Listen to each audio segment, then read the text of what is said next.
नमस्कार, मैं डॉक्टर अजीत भारती आज फिर आपके लिए हिंदी विषय के अंतर्गत अनुच्छेद लेखन नंबर हम 10 लेकर आए हैं। तो इसका देखो शीर्षक आपका दिया है परहित सरस धर्म नहीं भाई। तो इसका प्रश्न इस प्रकार से बनेगा, निम्नलिखित विषय का संकेत बिंदुओं के आधार पर लगभग 120 शब्दों में एक अनुच्छेद लिखिए। तो देखो आपका दिया है प्रश्न और प्रश्न के नीचे दिए हैं बिंदु। तो ये देखो आपका रहा 10वां नंबर डाला है, पर इस सरस धर्म नहीं भाई। संकेत बिंदु दिए तो 3 बिंदु हैं। पहला है लोकोक्ति का अर्थ, परोपकार के अलग अलग तरीके, जीवन में खुशी का भंडार। अब इसको लिखना कैसे है, ये जो 3 बिंदु दिए इनको अलग अलग पैराग्राफ में लिखेंगे। इसी के लिए इसको हम पैराग्राफ राइटिंग बोलते हैं, अर्थात अनुच्छेद लेखन, यानी एक बिंदु को एक पैराग्राफ में, फिर नई लाइन से दूसरा पैराग्राफ, इस तरह से लिखेंगे। तो चलो हम जानते हैं कि किस तरह से हम अनुच्छेद लेखन अलग अलग बिंदु लिखेंगे। तो पहले डालेंगे हेडिंग उत्तर, फिर लिखेंगे अनुच्छेद लेखन, उसके बाद लिखेंगे पर इस सरस धर्म नहीं भाई। और जो नंबर रहे आपको परीक्षा में दिया प्रश्न वही लिखना रहेगा। अब सबसे पहले बिंदु रहेगा, पहला आपका ये दिया है लोकोक्ति का अर्थ, तो हम लिखेंगे लोकोक्ति का अर्थ।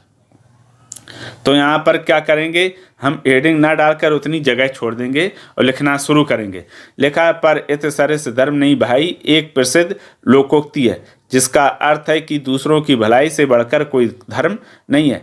इसमें यह संदेश दिया गया है कि मानवता की सबसे बड़ी सेवा दूसरों की मदद करना है। जब हम निस्वार्थ भाव से दूसरों की भलाई के लिए काम करते हैं तभी सच्चे धर्म का पालन होता है।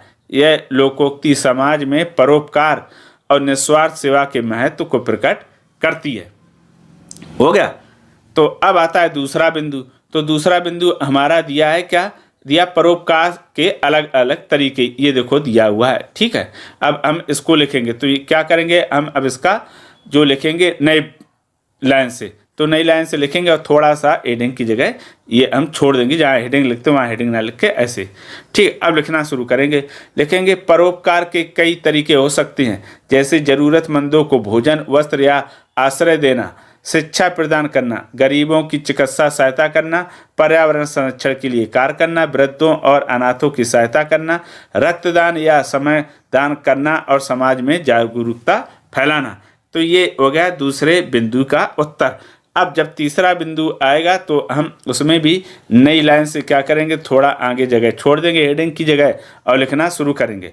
लिखेंगे कि जीवन में खुशी और का भंडार हमारी सोच, कर्म और संतोष में छिपा होता है।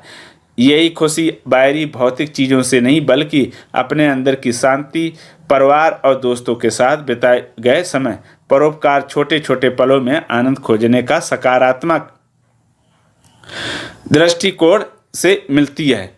आत्मसंतोष ही असली सुख, असली स्रोत है। तो ये हो गया आपका अनुच्छेद लेखन समाप्त। अब हम क्या करेंगे, देखो सबसे पहले तो कुछ बातें समझ लो। जो ये बिंदु दिए इनको अलग अलग पैराग्राफ में लिखना, और जो सबसे महत्वपूर्ण बात वो ये है कि आप जब ये अनुच्छेद लिखना तो इसमें जो आप शब्द लिखते हो या वाक्य, हमेशा ऐसे शब्दों या वाक्यों का प्रयोग करना जो आप शुद्ध और सही लिख पाते हो।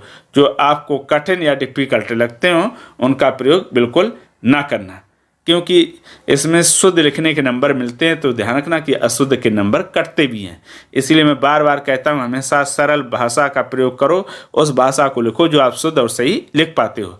ठीक है, इसके डिस्क्रिप्शन बॉक्स में मैंने और जो उदाहरण है आपके 9, उसकी लिंक इसके डिस्क्रिप्शन बॉक्स में दी है, वहाँ जाकर आप उनको क्लिक करो और सरल भाषा में अनुच्छेद लेखन समझो, पढ़ो और सीखो। तो फिर आज के लिए इतना ही। अगर किसी प्रकार का कोई डाउट हो तो कमेंट करके हमें अवश्य बताइएगा। तो आप हमेशा खुश और प्रसन्न रहो। धन्यवाद।